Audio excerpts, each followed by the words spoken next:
the Labyrinth and Mutual Aid Group Work Handouts. In this video, we will look at each of the handouts for the 7-week mutual aid group using the Labyrinth.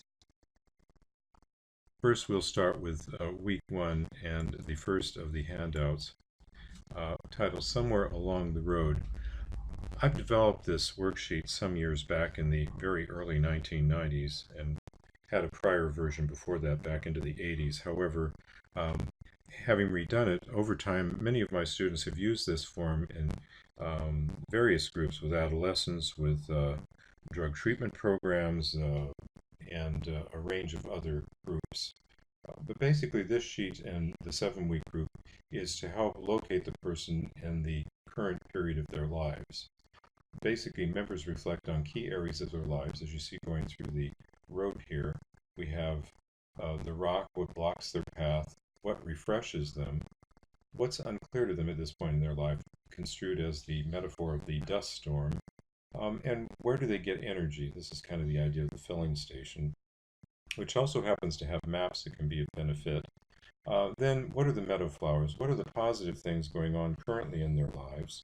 And then looking at companions, be they friends, feelings, pets, what's going on in their life around their association and relationship with others, and even institutions, if that is of concern with the groups that you might work with. But basically, this helps locate them in the present period, a person and environment kind of scan on what's going on associated with whatever problem they have brought to work on in the group. So the present is the beginning phase of visualizing the next period of their life.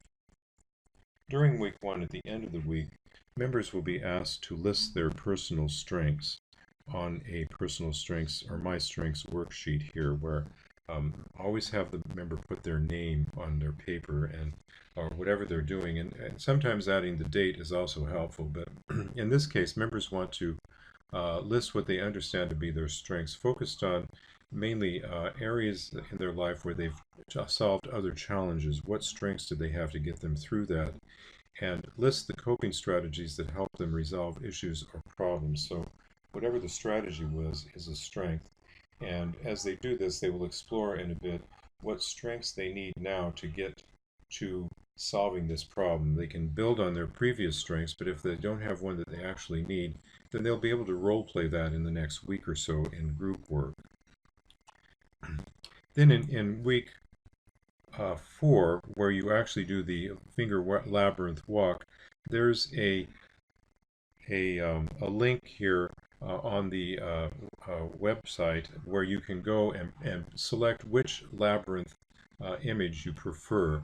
I put them here in the order which I thought were the easiest to use with finger walking, this one being the first. However, I'd suggest that you look at all of the ones I've listed and copy a couple of them out and test them yourself to see if that perhaps, if this one doesn't seem to work for you and your group, what other one might be able to do so. But these are free templates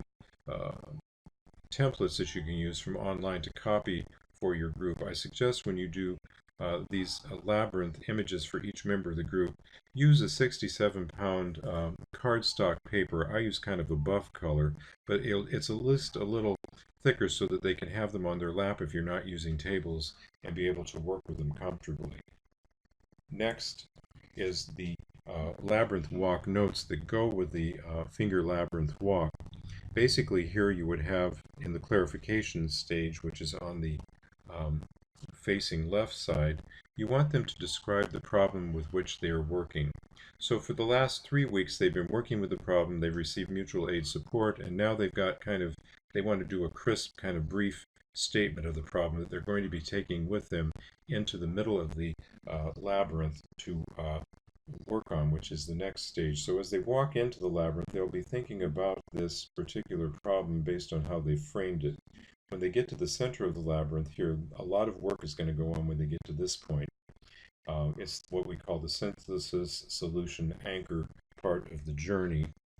And here, the people will encounter, using solution-focused therapy techniques, the miracle question. In other words, something to the effect, if you were to go to sleep tonight and awaken in the morning and your problem was solved, what would that look and feel like?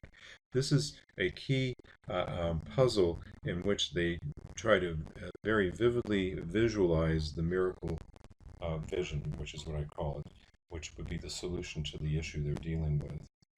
And then looking at pulling all of that together at the end of getting the miracle vision, they would pull an inspirational word from a container, which they will use as kind of a mantra or something to go with them during the rest of the time they're within the group and perhaps after, but reflecting a little daily on the one word that helps anchor this experience so that it brings about a reflection on what is happening in the here and now. And then the implementation step. Here also in the middle, you're going to be having them do a art expression, which I'll talk about at the next slide. However, what you want to talk about is a conversation with your successful self.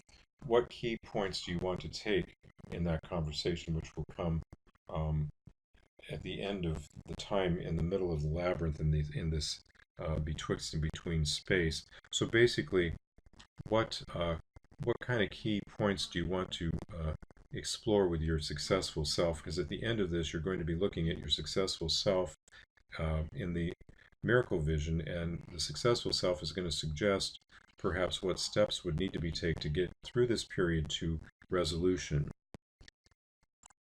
So the art expression, which takes place in the center after writing briefly down what we just talked about in terms of the vision, we want people to do a art expression of it'll be a concurrent period, a snapshot of the miracle vision. Here are some examples of what people may have used before. For instance, the miracle vision for this person would have been the sun coming out and them not having to stay within the lines of life that people have constrained them with. It's kind of like a surfer going outside of the circle, which is kind of a freeing thing for individuals. Or in this case, a person in childhood wanted to ride horses professionally. In this case, perhaps looking at a time in midlife where they might be able to purchase a horse at this point and to live that unlived possibility from an earlier time. Or here we have someone who perhaps was a bit impulsive and didn't stop to think about what to do in terms of decision making. Here, the idea here is to stop for a minute and to reflect. You have the sun, the moon, and some other elements that the person might want to just take a moment when making future decisions to sort of get a bigger picture. So those would be examples, but so these could be what one would have in their period snapshot, but we encourage people to try to put into some sort of image what the miracle vision is here, metaphorically. Because if we don't see where we're going, we don't get there. So we need to more crisply put together whatever that vision is to get to the resolution. And again, before people move to doing the art expression, you would have them draw an inspirational word. I put this here because I have this list of inspirational words that you can print on the website, and actually they're configured in a way that you could do labels from them if you so chose. But basically, I would suggest cutting them up in equal size shapes and putting them into a container where people would draw the word out. You could possibly have 3x5 cards so they could write their word on the card. That way you don't have to keep reprinting these. And if they're going around a group, people would pull it out and put it back in, and then they would pass it perhaps to the next person. That information is on the website, and you can print that out as well. Then the next assistive form would be the conversation with the self. And this is what will happen as a person leaves the center and walks back to the entrance of the labyrinth. So again, just before leaving the center, you want them to again fine-tune a description of the miracle vision, and that would go here. Just some sort of note that kind of helps anchor that vision for them as they attempt to visualize themselves and dialogue about what steps they will need to take to reach that goal.